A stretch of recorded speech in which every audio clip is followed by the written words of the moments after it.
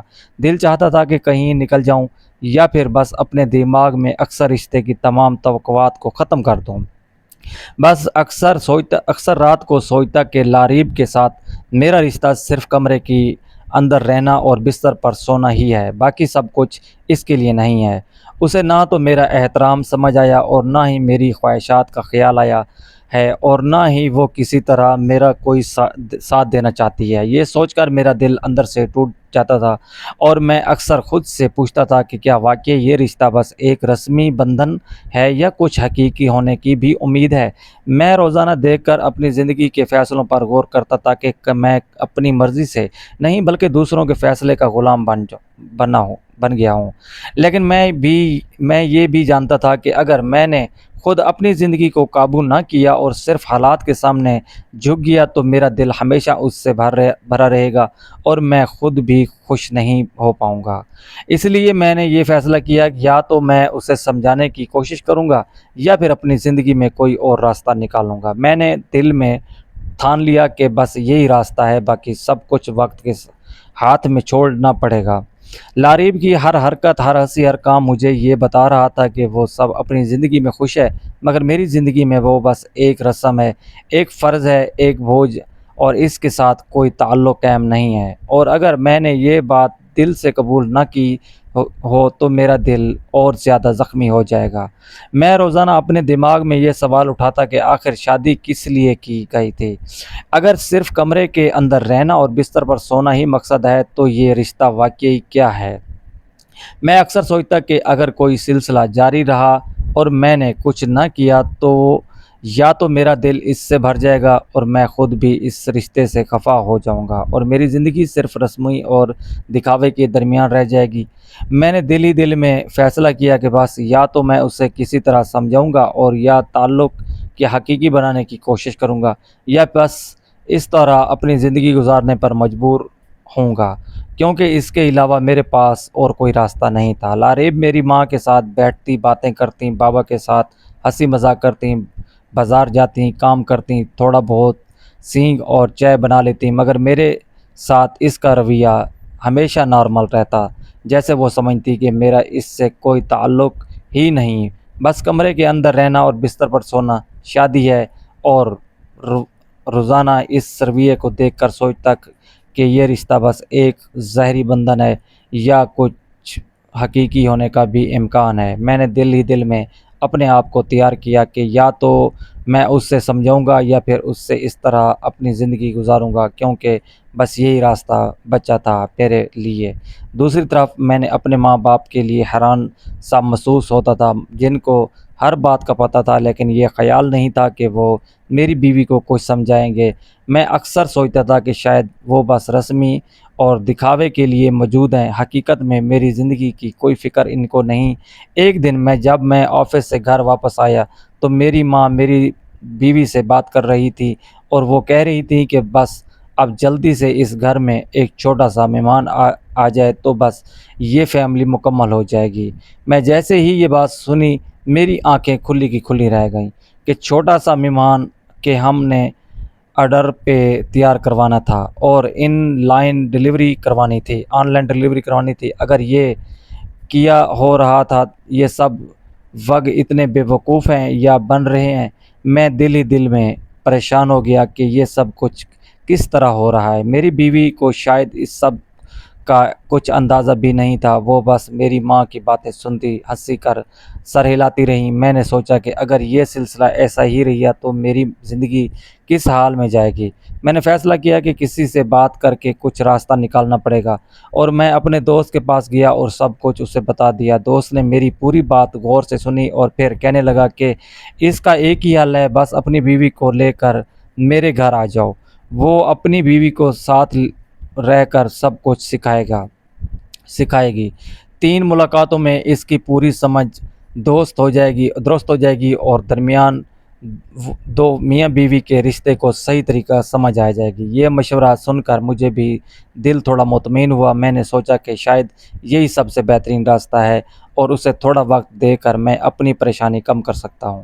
میں نے اپنی ماں سے کہا کہ میرے دوست نے شادی کی دعوت دی ہے تو ہم لوگ چلیں گے، تو ماں نے کہا کہ سارے لوگ چلیں گے؟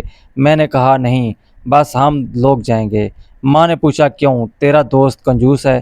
میں نے کہا کہ نہیں، بس ہمارے ہی بس یہ پروگرام بنایا ہے۔ ماں نے آخرکار کہا ٹھیک ہے، اور یوں ہم لوگ تیار ہو گئے۔ میں نے اپنی بیوی کو اپنے دوست کی بیوی کے ساتھ کمرے میں چھوڑ دیا، خود میں دوست کے ساتھ بیٹھک میں بیٹھ گیا۔ وہاں ہم نے کھانا بھی الگ الگ کھایا کیونکہ اس کے گھر میں تھوڑا پردہ کا ماحول تھا۔